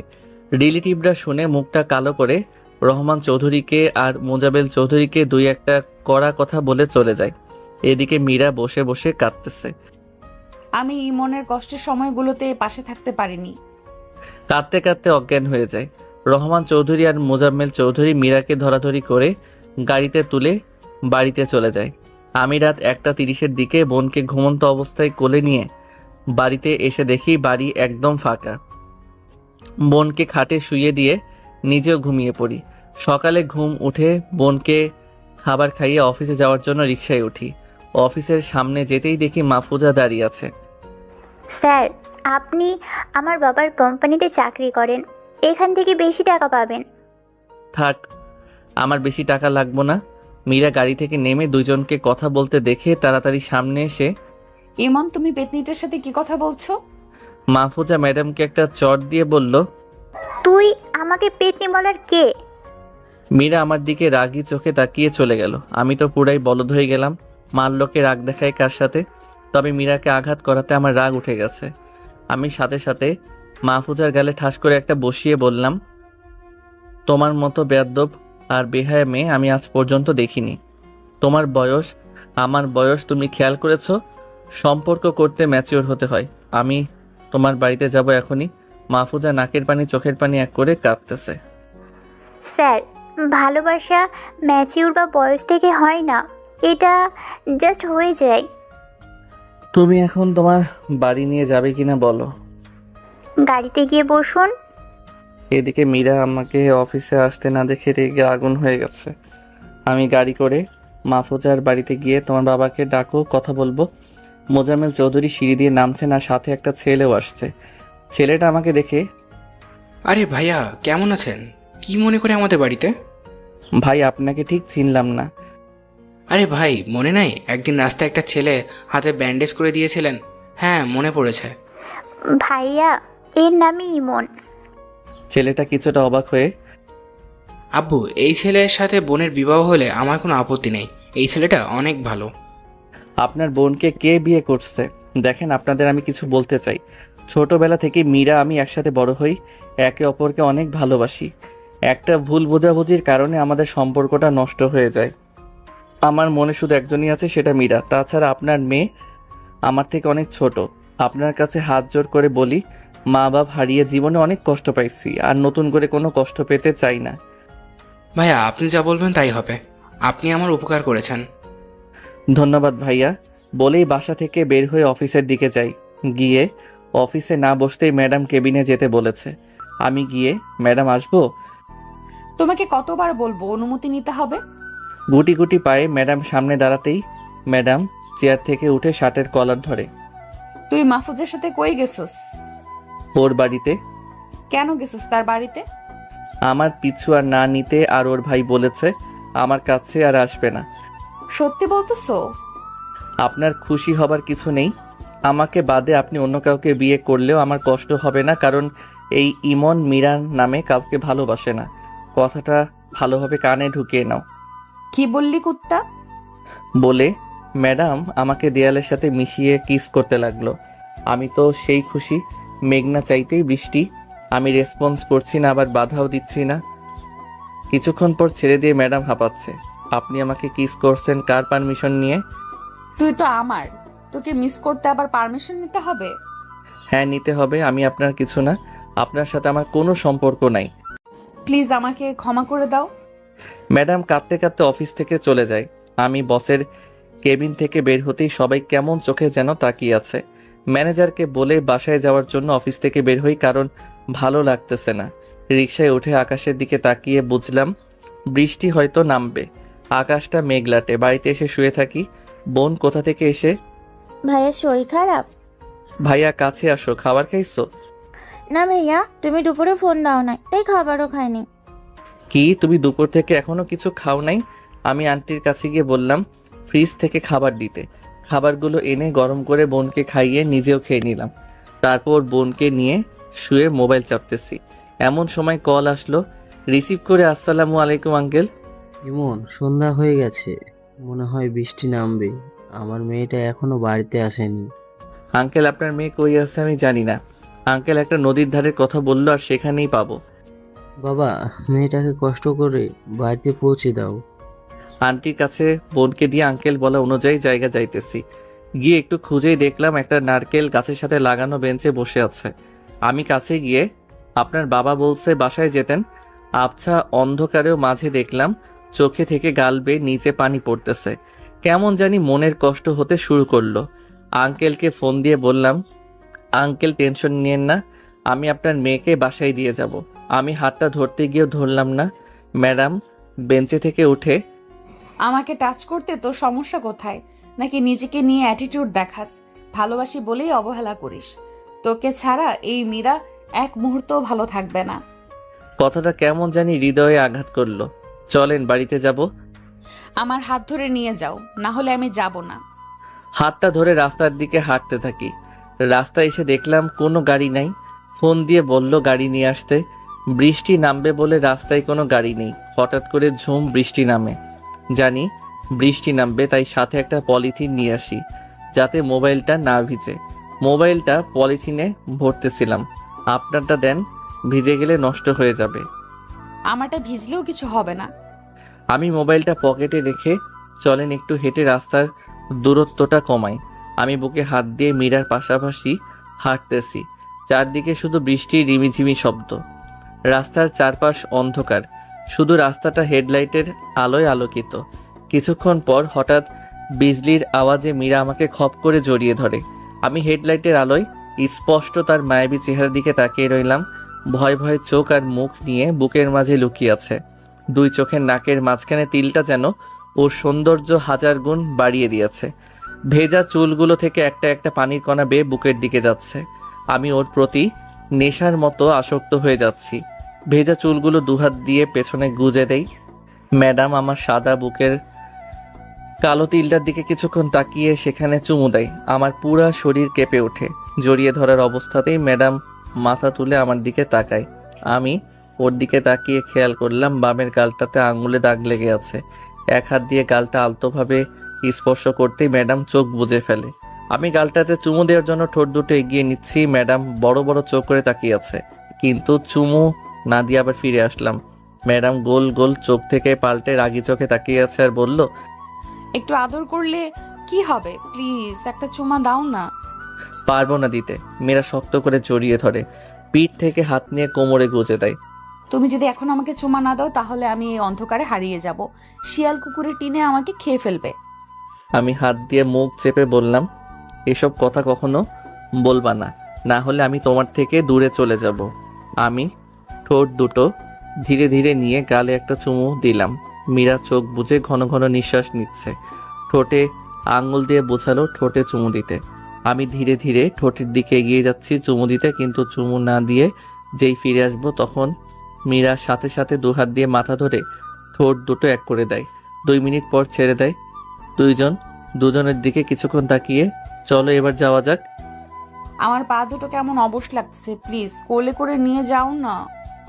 কোলে নিয়ে ওর দিকে তাকিয়ে সামনে হাঁটছি। তুমি অনেক সুন্দর, অন্যরকম দেখতে তুমি। এই মন বারবার চাই তোমাকে দেখতে। আমি দেখতে কেমন সুন্দর? স্নিগ্ধময় আমার প্রিয়সী, যার সৌন্দর্যে আমি ভালো লাগা অনুভব করি মনের মাঝে। এই হৃদয় আমার আলপনা আঁকে তোমার পবিত্রময় মায়াবী চোখ দুটোতে। তোমার চোখে দুটো আমার খুবই পছন্দের। সত্যি অসাধারণ, আল্লাহর অসাধারণ সৃষ্টি তুমি।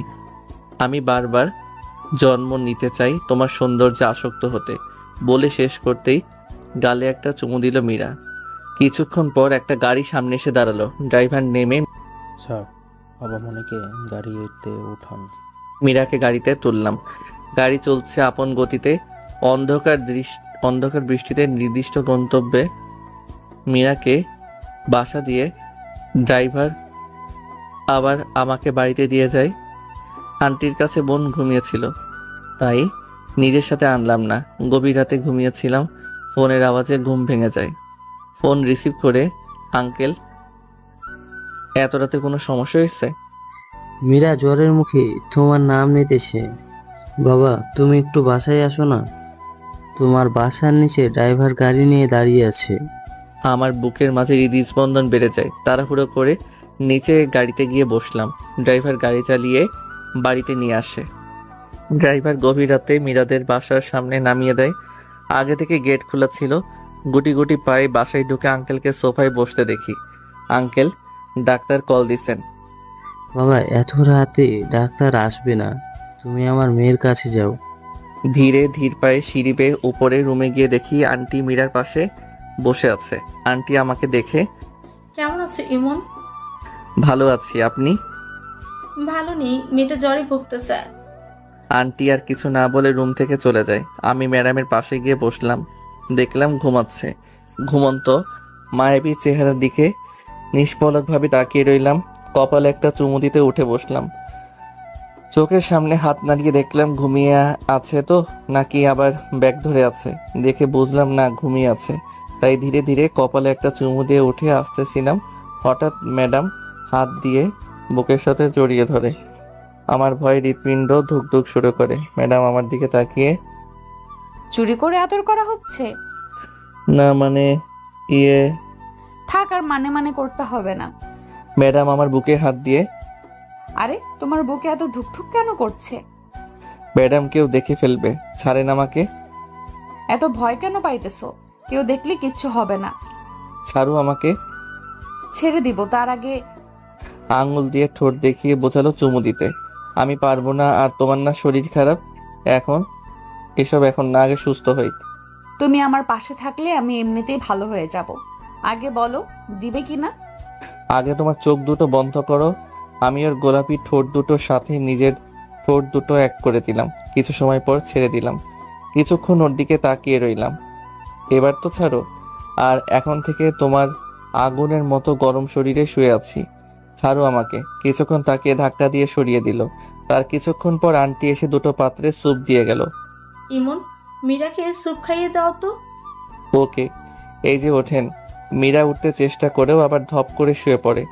মনে হয় জ্বরের কারণে শরীর দুর্বল হয়ে গেছে। আমি পিঠে হাত দিয়ে টেনে তুললাম, তারপর স্যুপ খাইয়ে দিতে থাকি। মীরাকে চামচ দিয়ে মুখে স্যুপ দিচ্ছি। সে আমার দিকে এক দৃষ্টিতে তাকিয়ে স্যুপ খাচ্ছে। আন্টি এসে কিছু ওষুধের ট্যাবলেট দিয়ে গেল। মীরাকে ওষুধগুলো খেতে সাহায্য করলাম। ওর পাশে বসে কপালে আলতোভাবে টিপে দিচ্ছি আর একটা কথা চিন্তা করতেছি। মনে ধীর জিদ নিয়েছিলাম মীরাকে কখনো ভালোবাসবো না, অথচ এত অভিমান, এত ঘৃণা। ওর মায়াবী চেহারার দিকে তাকালে কিছুই মনে থাকে না। আসলে আমরা পুরুষ লোকের মনগুলো অন্যরকম।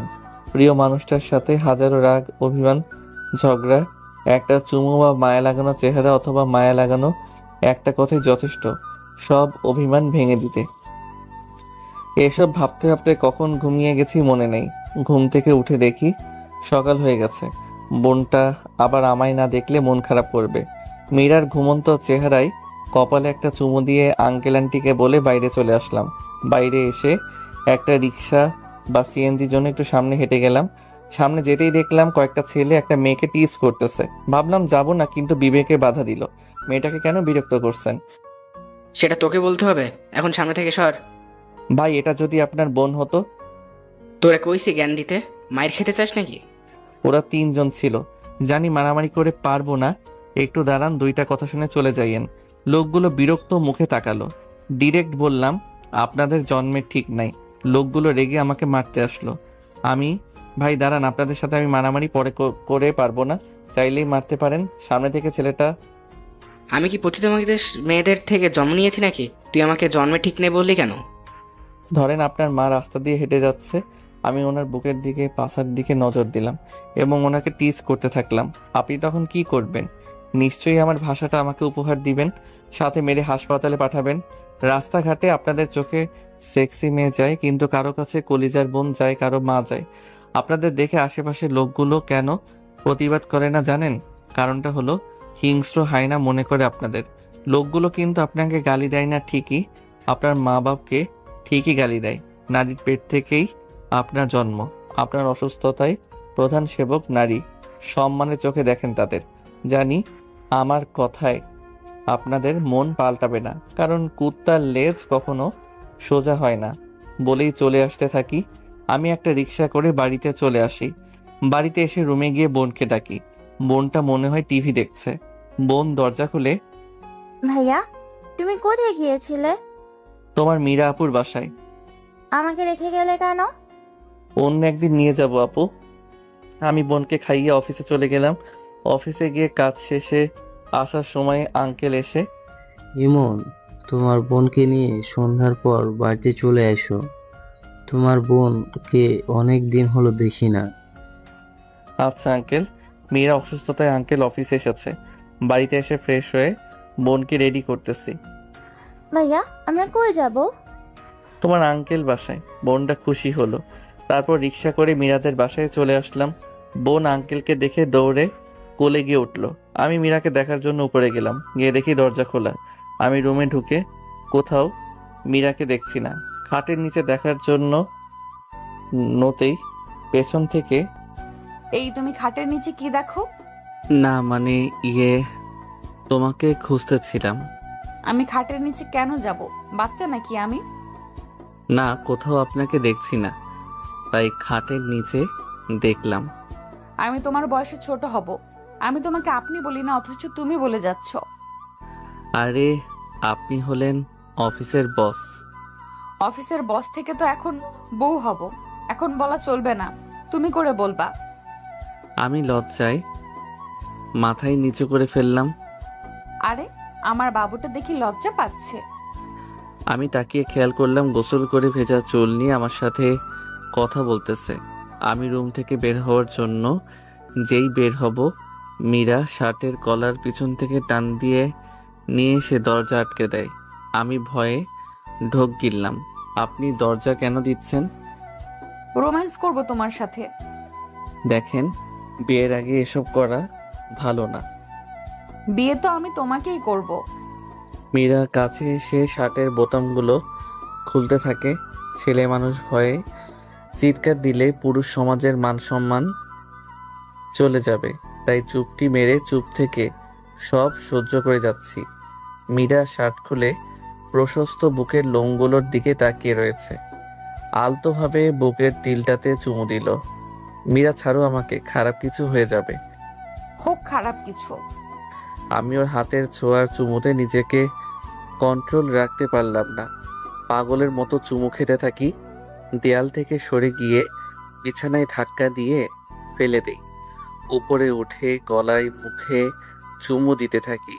মীরা মাথার চুলগুলোতে চেপে ধরে আছে, সাথে জোরে জোরে নিঃশ্বাস ফেলছে। এমন সময় বোনের ডাক দিল। ভাইয়া, আঙ্কেল খেতে ডাকতেছে। আমি তাড়াহুড়ো করে শার্ট পরে মাথার চুলগুলো এক হাতে ঠিক করে রুম থেকে চলে যাই। মীরা বিরক্ত একটা ভাব নিয়ে ওয়াশরুমে চলে যায়। খাবার টেবিলে বসে মীরার দিকে লজ্জায় তাকাতে পারছি না। মীরা আমার পায়ে আঙুল দিয়ে গুঁতো দিচ্ছে। আমি চোখ বড় বড় করে তাকাতেই পা সরিয়ে নেয়। কোনো রকম কিছু খেয়ে উঠে গেলাম। আঙ্কেল আমার বোনকে খাইয়ে দিচ্ছে। কিছুদিন পর অফিস থেকে এসে রাতে শুয়ে আছি। হঠাৎ মোবাইল মেসেজ সাথে একটা পিক আসে। পিকটা দেখে শরীরে রাগে আগুন জ্বলে গেল। পিকটাতে মীরা একটা ছেলেকে জড়িয়ে ধরে আছে। ছেলেটা চেহারা পিছন দিকে। ভেবে নিলাম থাকবো না এই শহরের ফেক মানুষের মাঝে। অনেকক্ষণ বসে বসে কান্না করলাম। মীরার জীবনে আমি আর থাকবো না, চলে যাব ওর থেকে দূরে। এই শহরের মানুষ সামনে থেকে এক রূপ, কিন্তু ভিতর থেকে আরেক রূপ। গ্রামে গিয়ে চাষবাস করে বেঁচে থাকবো। বিছানা থেকে উঠে গিয়ে মুকবল আঙ্কেলের কাছে গেলাম। আঙ্কেল, আমি কাল গ্রামে চলে যাব। কিন্তু কেন? আঙ্কেল, গ্রামে গিয়ে চাষবাস করে জীবন চালাবো। আন্টি আমার কথা শুনে কাঁদতে শুরু করে। তাদের কোনো রকম বুঝিয়ে বোনকে খুলে নিয়ে রুমে চলে আসলাম। সকালে হয়ে আসতে গ্রামে যাওয়ার জন্য বাইরে বের হচ্ছি বোনকে কোলে নিয়ে। আঙ্কেল, মীরা আসলে বলবেন না আমি কই গেছি। আবার শহরে আসলে নির্দ্বিধায় আমার বাসায় চলে আসবা। আচ্ছা আঙ্কেল। এরপর বাস করে রওনা দিই গ্রামের উদ্দেশ্যে। এদিকে মীরা অফিসে এসে আমাকে খুঁজতেছে। আজকে ইমন কেন আসলো না? অনেকবার মোবাইল ফোন দিতে চাইলো, কিন্তু ব্লক দেখায়। মীরা চিন্তিত হয়ে যায়। দুপুরের পরে ইমনের বাসায় গিয়ে দেখে রুম তালা। আঙ্কেল, ইমন কই? ইমন শহর ছেড়ে চলে গেছে। আজকে অফিসেও গেল না যে, কই গেছে? মা, আমি জানি না কই গেছে। মীরা কাঁদতে কাঁদতে বাসায় চলে আসে। এসে দরজা দিয়ে শুয়ে কাঁদতেছে। আমার থেকে পালিয়ে এমন কই গেল? মীরা বাবা মা মীরাকে দরজা খোলার জন্য ডাকতেছে। সেই দুপুর থেকে এখনো দরজা দিয়েছে। কি হয়েছে আমাদের বলবা তো? মামনি দরজা খুলো। মীরা দরজা খুলে মা বাবাকে জড়িয়ে ধরে কাঁদতে থাকে। এভাবে কাঁদতে দেখে আঙ্কেল আন্টি কিছু বুঝে উঠতে পারছিল না। সকালে তো মেয়েটা কত হাসি খুশি ছিল। মেয়েটা ইমনের সাথে ঝগড়া হয়েছে। বাবা, ইমন আমাকে ছেড়ে চলে গেছে। কেন চলে গেছে? আমি জানি না বাবা। ইমন গেলে আর কই যাবে? গ্রামে যাবে। মীরা চোখের পানি মুছে। বাবা, আমি এক্ষুনি গ্রামে যাব। মামনি, এখন অনেক রাত হয়ে গেছে। কাল সকালে তোমার মাকে নিয়ে যাবে। মীরা কিছু না বলে রুমে চলে যায়। এদিকে আমি বাসে বসে বোনকে নিয়ে গ্রামে যাচ্ছি। ভাইয়া, আমরা কই যাচ্ছি? আমরা গ্রামে যাচ্ছি, সেখানে থাকবো। বোনকে কোলে নিয়ে আমি গ্রামের বাড়িতে এসে দেখি বাড়ি ছোট ছোট ছোট গাছ আর বন লতা দিয়ে ঢেকে আছে। বোনকে পাশের বাসার কাকি কাছে দিতে গেলাম।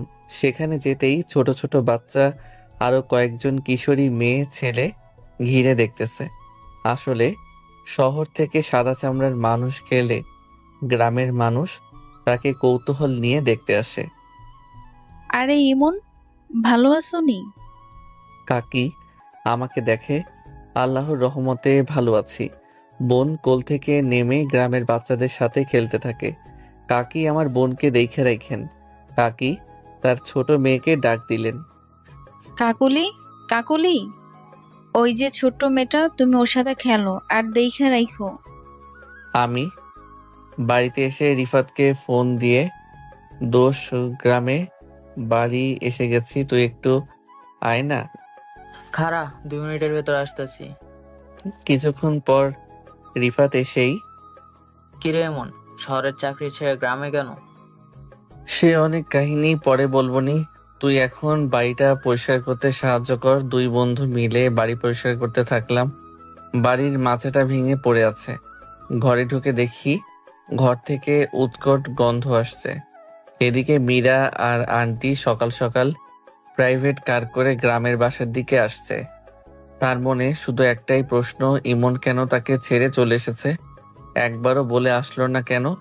আমি আর বন্ধু বাড়িটা অনেক কষ্ট করে পরিষ্কার করলাম, আর মাচাটা নতুন করে বাঁশ আর কাঠ দিয়ে শক্ত করে বাঁধলাম। কাকি থেকে কিছু কাঁথা আর 2টা বালিশ এনে বিছানাটা গোছালাম। বন্ধুকে টাকা দিতে চাইলাম, উল্টো 2টা লাথি, একটা থাপ্পড়, ঘুষি ফ্রিতে পেলাম। টিউবওয়েল চেপে বোন আমি গোসল দিলাম।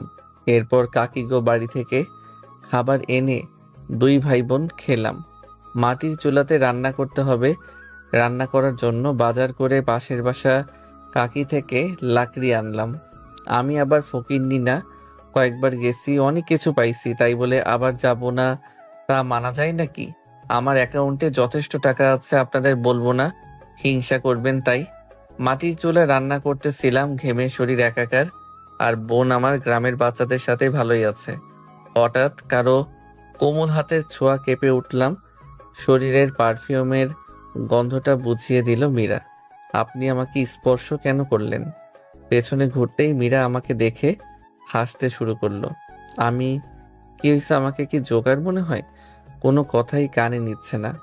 আমি এবার রেগে, হাসতেছো কেন? আর এখানে কেন আসলা? মীরা হাসতে হাসতে ব্যাগ থেকে ছোট আয়না বের করে আমার মুখে ধরলো। দেখালাম কালি মেখে ভূত হয়ে আছি। নিজের চেহারা নিজেই দেখে ফিক করে হেসে দিলাম।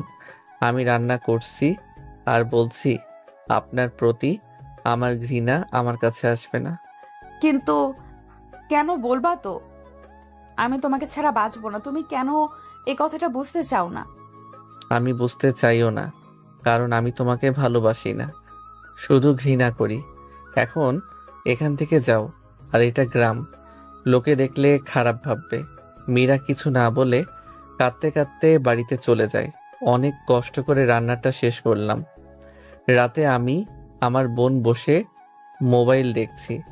বাইরে মীরার ডাক শুনে দরজা খুললাম, সাথেও আন্টি আছে। ইমন, আমার মেয়েটা কিছু করে থাকলে তাকে মাফ করে দাও। সেই সকাল থেকে এখনো কিছু খায়নি। তুমি মীরাকে খাবারটা খাইয়ে বাড়িতে দিয়ে আইছো। আন্টি একটা টিফিন বক্স হাতে দিয়ে চলে যায়। আমি মনে মনে অনেক রাগ হলাম। এত রাতে একটা ছেলের কাছে মেয়েকে দিয়ে যেতে দ্বিধাবোধ করে না। মীরা কিছু না বলেই পাশ কাটিয়ে দ্রুত রুমে চলে গেল। আজকে সন্ধ্যা থেকে আকাশটা মেঘলাটে। গ্রামে এই একটা সমস্যা, বৃষ্টি নামলেই কারেন্ট চলে যাবে, তাই আগে থেকে 2টা মোমবাতি এনে রাখছি। আপনি তো আচ্ছা বেহায়া মেয়ে, কতবার বলেছি আমার কাছে আসবে না, তারপরও বেহায়ার মতো পেছন ছাড়েন না আপনি। মীরা মনটা খারাপ করে। ভালোবাসি বলেই তো বেহায়ের মতো পিছু পড়ে থাকি। আমার অন্যায়টা কি বলবা? বেশি কথা না বলে খাবার খেয়ে বাড়িতে চলে যান। খাইয়ে দাও আমাকে। এত ঢং কেন আপনার? আমাদের ঝগড়া দেখতে দেখতে বোনটা ঘুমিয়ে গেছে। হঠাৎ বাইরে প্রচন্ড বাতাসের আওয়াজ শুনলাম। হেঁটে গিয়ে দরজাটা খুলতে একটা দমকা বাতাস শরীরে থুবড়ে পড়ল। আমি সাথে সাথে দরজাটা দিয়ে দিলাম। দরজাটা দিতেই কারেন্টটা চলে গেল। মীরা, তোমার পাশে টেবিলটার ওপর মোমবাতি আছে, এটার সাথে আগুনটা নিয়ে মোমবাতিটা জ্বালাও। মোমবাতিটা জ্বালিয়ে হাতে নিয়ে মীরা ধীর পায়ে আমার সামনে এসে দাঁড়ায়। মোমবাতি আলোয় মায়াবী স্নিগ্ধ চেহারায় অপলক তাকিয়ে আমি। দুজনের মাঝে সামান্য দূরত্ব নিয়ে বুকের মাঝখানে জ্বলন্ত মোমবাতি নিয়ে দাঁড়িয়ে মীরা। মোমবাতি আলোয় একে অপরের দিকে অপলকভাবে তাকিয়ে দুজনে। সময়টা এখানে এসেই বুঝি থেমে আছে। টিনের চালায় ঝুমঝুম বৃষ্টির শব্দ, একটা মিষ্টি হাওয়া এদিক থেকে ওদিক উড়ে উড়ে যাচ্ছে। হঠাৎ মীরা আ করে চিৎকার দিয়ে ওঠে। আমি সাথে সাথে মোমবাতিটা হাতে নিয়ে পাশে রেখে দেই। এদিকে আসো। মোমবাতির আলো দেখলাম গলন্ত মোমের ছেঁকায় হাতে ফোসকা পড়ে গেছে। ওর চোখে পানি দেখি, হৃদয়টা কেমন জানি উলটপালট হয়ে যাচ্ছে। আমি, চলো খাবার খাবে। মোমবাতিটা সামনে রেখে হাত দিয়ে খাইয়ে দিচ্ছে। খাওয়া শেষ করে এবার আপনি বাড়ি যাবেন কিভাবে? তোমার সাথে থাকবো। আচ্ছা। বলার সাথে সাথে মীরা নিচে আমার উপরে শুয়ে পড়ল। শুয়ে 4 ঠোঁট এক করে দিল। কিছুক্ষণ পর ছেড়ে দিতেই আমি বললাম, এখন যদি খারাপ কিছু হয়ে যায় তাহলে আমি কিছু জানি না। সব কিছু তোমার, তুমি যা ইচ্ছা করতে পারো। দেখুন, আমার উপর থেকে উঠুন। আচ্ছা যান, বুঝতে পারছি আমাকে কিছু করতে হবে। ভালো হচ্ছে না বলে মীরা আমাকে জড়িয়ে ধরে কিস করতে লাগলো। আমিও রেসপন্স করতে লাগলাম। মীরার ঘাড়ে কিস করতেই মীরা আমার মাথার চুলগুলো শক্ত করে ধরলো। হঠাৎ করেই মীরাকে ছেড়ে দিলাম। তখন মীরা বলল, কি হলো তোমার? আগের অভিমান, ঘৃণা সবকিছু ভুলে গেছি, কিছু মনে নাই। আচ্ছা তুমি ওপরে বোনের সাথে শুয়ে পড়ো, আমি নিচে মাদুর বিছিয়ে ঘুমাবো। মীরা কিছু বলল না, বোনের সাথে শুয়ে পড়ল। আমি মাটিতে মাদুর বিছিয়ে শুয়ে পড়লাম। শুয়ে শুয়ে মোবাইল চাপতেছি। মোমবাতিটা গল্পে গল্পে শেষ অবস্থানে এসে পড়েছে। কিছু সময়ের পর মীরা আমাকে জড়িয়ে ধরে। এসব কি করছেন? বুকে মাথা রেখে। তুমি আমার সাথে কেন রাগ করছো? ফোনের ছবিটা ওকে দেখালাম। মীরা পিকটা দেখে কিছুটা আমার দিকে রাগান্বিত হয়ে তাকালো। তারপর ওড়াধরা বুকে ঘুষি দিতে লাগলো। কি করছো, মেরে ফেলবা নাকি? তুমি এটার জন্য ঢাকা থেকে গ্রামে চলে আসছো? আমি প্রথম যে ভুলটা করেছি তুমিও সেম ভুলটাই করেছো। এটা মাহফুজার ভাই আর আমার মামাতো ভাই। তাই বলে তুমি এভাবে কেন জড়িয়ে ধরবে? আমার জন্মদিনে আমাকে এমনি ভালোবেসে ধরছে আর কি। আমার কাছে কেন আসছো? ওই ছেলেকেই এমনি এমনি জড়িয়ে ধরে থাকো। কালই আমার সাথে শহরে যাবা? না, যাব না, কয়েকদিন গ্রামটা ঘুরে তারপরে যাব। আচ্ছা আমিও তোমার সাথে ঘুরবো। আচ্ছা। আচ্ছা একটু আগে যেটা করলে ওটার বাকিটুকু শেষ করো, আমার খুব ভালো লাগছে। না এসব না, বিয়ের পর বলে শক্ত করে জড়িয়ে ধরে কপালে একটা চুমু দিয়ে ঘুমিয়ে গেলাম। সকালে উঠে দেখি মীরা নাই, সাথে বোনও নাই। আমি সকাল সকাল টিউবওয়েল চেপে ফ্রেশ হয়ে তাদের খুঁজতে গেলাম। দেখলাম বাড়ির পশ্চিম পাশে গাব গাছের নিচে দুইজনে ফুল টোকাচ্ছে। গাছটার প্রকৃত শুদ্ধ নাম আমি জানি না, তবে এই গাছের ফল খাওয়া যায়। এই গাছের ফুল মুক্তদানার মতো, বিশেষ করে সকালবেলা মুক্তদানার মতো সাদা সাদা ফুলগুলো বিছিয়ে থাকে গাছটার নিচে। গ্রামের মেয়েরা সাধারণত মালা বানিয়ে গলায় পড়ে, তবে ফুলের গন্ধটা খুবই মিষ্টি। মীরা এখানে কি করছো? মিষ্টি একটা হাসি দিয়ে। ফুলগুলো দিয়ে মালা বানাবো আর হাতে বালা, তাই ফুল টোকাচ্ছি।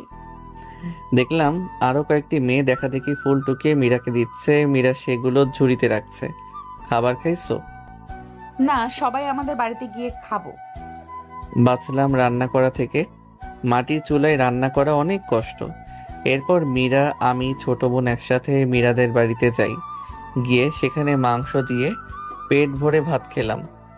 আমার মেয়ের বয়স তো আর কম হলো না, এবার তো বিয়েটা করো। আন্টি ঢাকায় গিয়ে সব ব্যবস্থা হবে। দেখলাম মীরা অনেক খুশি। বাবা কবে যাবে ঢাকা? আন্টি কয়েকটা দিন গ্রামটা ঘুরে এরপরে চলে যাব। সেদিন বিকালে এমন চলো আমরা নৌকায় ঘুরতে যাই। ছোটবেলা মনে আছে একবার নৌকা থেকে ফেলে দিয়েছিল তুমি? সেদিন ইকবাল চাচা নৌকা নিয়ে ঘুরতে যাই। বর্ষায় চারদিকে শুধু পানির আনাগোনা। নৌকা তিতাস নদীর ওপর দিয়ে আমি নিজেই বৈঠা বেয়ে যাচ্ছি সৌন্দর্যের দিগন্তের দিকে। সন্ধ্যার দিকে বাড়িতে ফিরে আসি। বাড়িতে এসে বোনকে কাকিগো বাসায় কাকলির কাছে দিয়ে আসি। আমি মাচায় বসে আনমনে ডোবার দিকে তাকিয়ে আছি। এমন সময় মীরা পেছন থেকে জড়িয়ে ধরে। কি করছো এখানে? এই তো তেমন কিছু না। মীরা আমার দিকে তাকিয়ে গালে একটা চুমু দিল। অনেক সুন্দর তো, একটা ধরে এনে দাও না আমাকে। দেখো নালার পানির ওপেন জোনাকি। পাগল তুমি, পানির উপরে কিভাবে ধরবো? মীরা মন খারাপ করে জোনাকি গুলোর দিকে তাকিয়ে আছে। আচ্ছা মীরা, আমাকে কতটা ভালোবাসো? কতটা ভালোবাসি জানি না, তবে তোমায় ছাড়া বাঁচতে পারবো না। আচ্ছা ভালো। মীরা আমার কাঁধে মাথা রেখে সাদা আলোয় বারবার জলে নিভে উড়ন্ত জোনাকির দিকে আনমনে তাকিয়ে আছে। আমি দেখতেছি কোনো জোনাকি কাছে ধীরে আছে কিনা। দেখলাম একটা বাড়ির পাশে উঠতেছে। আমি, মীরা দেখো একটা জোনাকি, জায়গা দাও। জোনাকিটা তোমার জন্য ধরে আনি। যাওয়ার সময় মীরা বলল, ধরতে না পারলে আমি যা বলবো সেটা করতে হবে। আমি জোনাকিটা ধরতে যেতেই এটা উপরে উঠে গেল। ধুর, হাবা না দিতেই উপরে কেন গেল? এরপর মীরার কাছে চলে আসলাম। এবার লিপ কিস করো আমাকে। এসব বিয়ের পর হবে। না, আমার এখন চাই। তুমি কথা দিয়েছো, যেটা বলবো সেটা শুনবা। এখন এসব না করলে হয় না। মীরা গাল ফলিয়ে ডোবার দিকে তাকিয়ে আছে। আচ্ছা ঠিক আছে বলতে হাসি দিয়ে আমার দিকে ঘুরল। ঠোঁট দুটো ও ঠোঁটের সাথে পেছন থেকে চুলগুলোতে ধরে এক করে দিলাম। 5 মিনিটের মতো থেকে ছেড়ে দিলাম। আমি নিঃশ্বাস নিতে থাকি। তার 2 দিন পর একদিন রাস্তা দিয়ে হেঁটে আসছিলাম। হঠাৎ একটা কিশোর ছেলে, আপনি মারা যাবেন, নামাজ আদায় করেন, এতটুকু কথা বলে সামনের দিকে চলে যায়। আমি অবাক হয়ে এক জায়গায় দাঁড়িয়ে রইলাম। এটা কেমন স্টাইলে নামাজ পড়ার কথা? গ্রামের মানুষগুলো পাগল নাকি? তবে কথাটা মনে আঘাত করছে যথেষ্ট। চিন্তা করলাম ফজর থেকে 5 ওয়াক্ত নামাজ পড়ব। ভোর সকালে নামাজ আদায় করে বাড়িতে আসলাম। আসতেই মীরা বলল, আজকে ঢাকা চলে যাব, আব্বু নাকি অসুস্থ। আচ্ছা তুমি যাও, আমি পরে চলে আসব। আমি কিছু জানি না, তুমি আমার সাথে এখন যাবা। আচ্ছা, মা বাবার কবরটা জিয়ারত করে আসি। তুমি আমার ছোট বোনকে রেডি করো। আমি কবর জিয়ারত করে এসে রেডি হয়ে গাড়িতে গিয়ে বসলাম। ড্রাইভারের সাথে আন্টি, আমি মীরা একসাথে, আমার পাশে আমার ছোট বোন। গাড়ি ঢাকার গন্তব্যের দিকে যাচ্ছে। দেখলাম বোনটা ঘুমিয়ে গেছে। গাড়ি নড়াচড়াতে ব্যথা পেতে পারে, তাই ঘুমন্ত অবস্থায় বুকের সাথে কোলে নিয়ে সিটের সাথে হেলে বসলাম। মীরা কিছু সময় বাদে বাদে একটা একটা করে গালে চুমু দেয়। তার কিছু সময় পর মীরাও কাঁধে মাথা রেখে ঘুমিয়ে পড়ে। এই মুহূর্তে নিজেকে অনেক সুখী মানুষ মনে হচ্ছে। অজান্তেই মুচকি হেসে দিলাম। অবশেষে ঢাকায় চলে আসলাম। মীরাদের বাড়িতে ঢুকে আঙ্কেলকে সালাম দিলাম। তারপর সবাই একসাথে খাওয়া শেষ করে সোফায় বসে কথা বলতেছি। এরপর বোনকে নিয়ে মুকবল আঙ্কেল বাসায় চলে আসি। মুকবল আঙ্কেল আমায় কৌতূহল চোখে তাকিয়ে অনেক কিছু জানার ইচ্ছা ছুড়ে দিল। আমি আঙ্কেলকে সব বললাম। কিছুদিন পর আমি আর মীরা বিবাহ সম্পর্কে আবদ্ধ হই। আজকে আমার বাসর রাত। বোনকে নিয়ে ছাদে দাঁড়িয়ে আছি। কত চিন্তা মনে দোলা দিচ্ছে। পেছন থেকে, ইমন এবার তো যাও, অনেক রাত হয়ে গেছে। মেয়েটা সে কখন থেকে একা বসে আছে। তোমার বোনও তোমার কুলে ঘুমিয়ে আছে, ওকে আমার কুলে দাও। আঙ্কেল বোনকে নিয়ে চলে গেল। আমি দরজা খুলে রুমে গিয়ে দেখলাম মীরা বসে মোবাইল চাপতেছে। তোমার এতক্ষণ লাগে আসতে? সে কখন থেকে বসে থাকতে থাকতে বোরিং লাগছে।